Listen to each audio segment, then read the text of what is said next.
Okay, so we are back at our armored car game.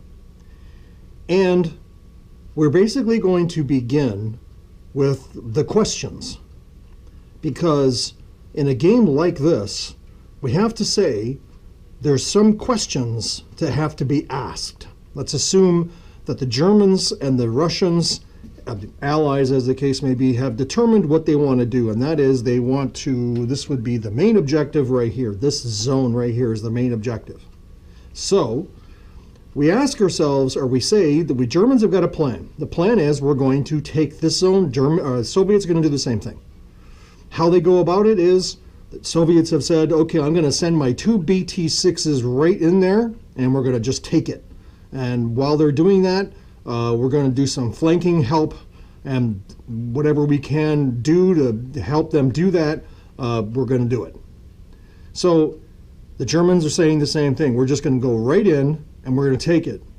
But in both cases, both forces, you can't just walk in. Let's assume that the information coming to them is that there's no other enemy. It's an open zone. There's nothing here. There's no enemy here yet. So the Germans, thinking that's the actual truth, the Russians the same, let's just go right in and take it, and then yay for our side. Okay?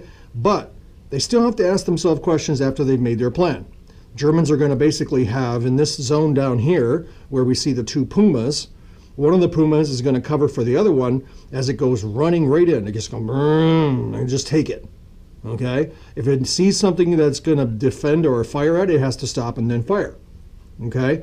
Same at, so on the other side, the Germans are going to probably say to themselves, our plan is to do a flanking help. The 223s, or I don't even remember what these 2 armored cars are going to go in this direction, and the Puma is going to come in this direction with the cover of the one that's looking right at the building. These guys will be the flankers. They're going to come up and they're going to set up a perimeter and guard whatever they can to take the main objective. You can see that there's a little card up here. That's objective 2 for the Russians. Again, these cards, little tiny cards, were placed out there so we could talk about them. But the Germans obviously wouldn't know that. Maybe you can play the game that they do know that. But the fact is, these things were put out there so we could talk about what the objectives were and who the commanders are and so on. So these cards would be picked up. Okay? So, that is red. That is one of the German objectives. And this is one of the Soviet ones. Okay, so the Germans have said these are our objectives. This is number 1, or number 1, number 2, number 3, and so on. So these are going to be the flanking guys, and they go up there and do that objective. And while these guys go in, hopefully, maybe they'll leave one back in reserve. But the Germans all have radios. That's the big difference here. The Russians don't. They only have 2 radios. So whatever they do, they have to keep within a zone of each other to stay in communication. Otherwise, they'll have to actually physically write an order and say that that order gets to the guy, either through hand signals or whatever, or just physically going right up to him and giving him the order and saying, do this. So that's where we're at. So right now, the Pumas are right here. Let's just say the Germans and the Soviets are both got initiative. They're both going to move one thing. Now, how does that happen?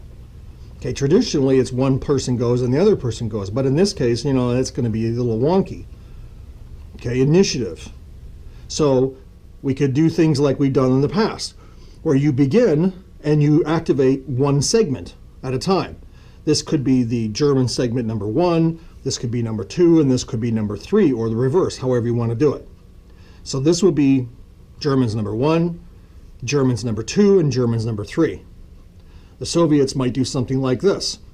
This would be their number 1, and this would be their number 2, meaning that essentially they've only got 1 radio or 2 radios in the groups anyway.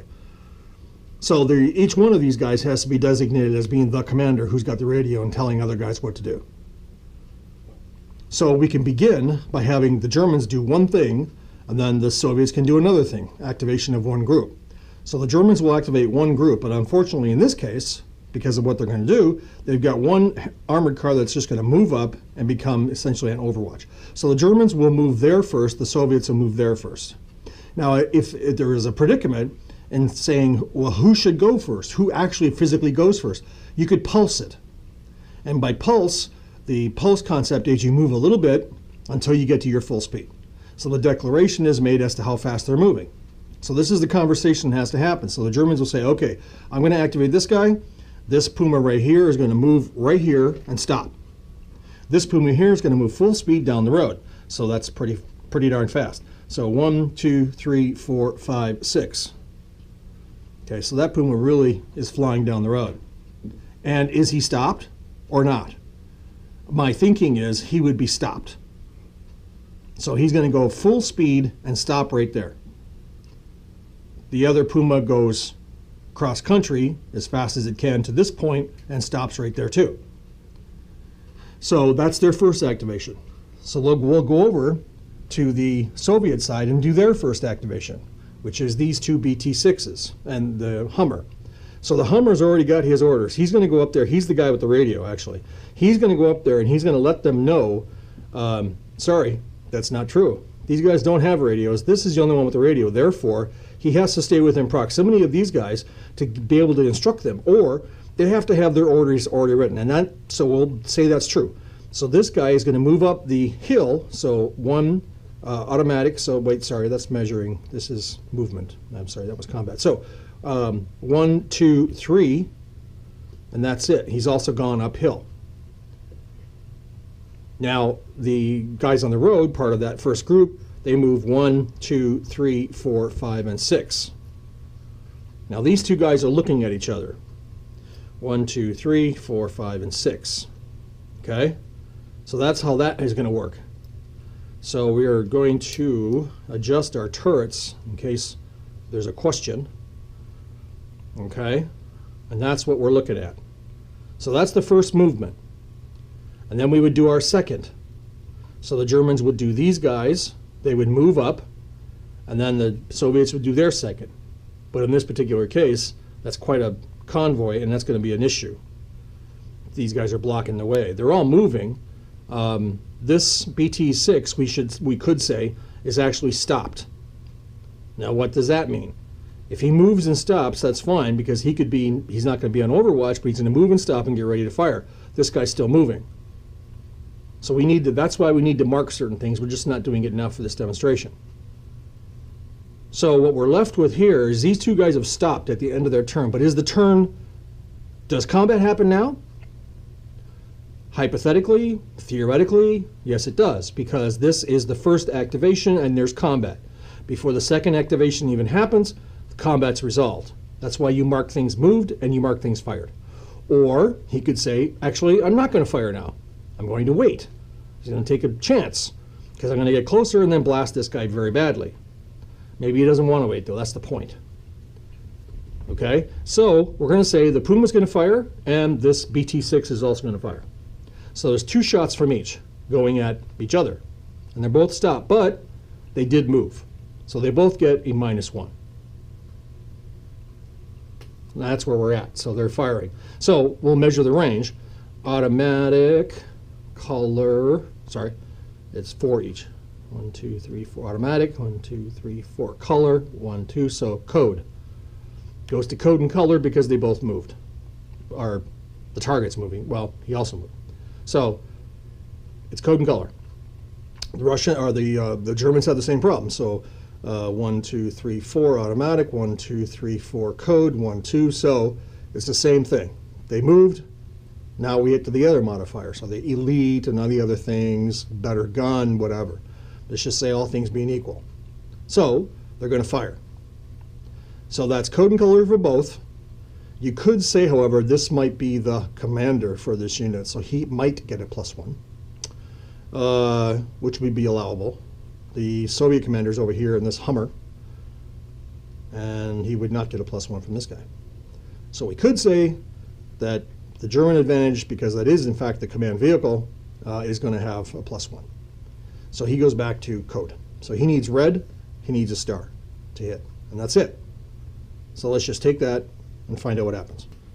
Okay, Germans are firing, looking for code, which is red, and they missed. The Russians are at 2 shots, so we'll take 1 and 2, code, and he gets 1 hit. Soviets are firing as well, 2 shots at code and color, missed, and a missed. Now, remember that optional rule about sustained fire bonus, okay? if you wanted to use that rule, these would both have markers on the table now about what they rolled and what they missed with. So the idea is that now when the next firing happens, they've got a little bit better bead on the target, and whatever they roll is going to have, if you miss again, right, it's a different story. But the little marker tells you what you have to roll to get a legitimate hit. So the Germans got one hit on the pt2. This is a light gun firing to a very light vehicle. That's a difference of one in class. So they will get, it's actually one better. So it's actually 2 hits available on the pt2, not good. Reason is, again, light gun, very light vehicle. If it was a light vehicle, this would be only 1 hit. Okay, just to reiterate some of the rules. So we're going to roll, we're going to see what kind of damage he gets on 2. So he gets a blue, which is a movement hit, and he gets a star, which is a combat hit. So on his second round, or his firing, he gets 2 points of damage that are caused. One is a movement hit, and one is a combat hit.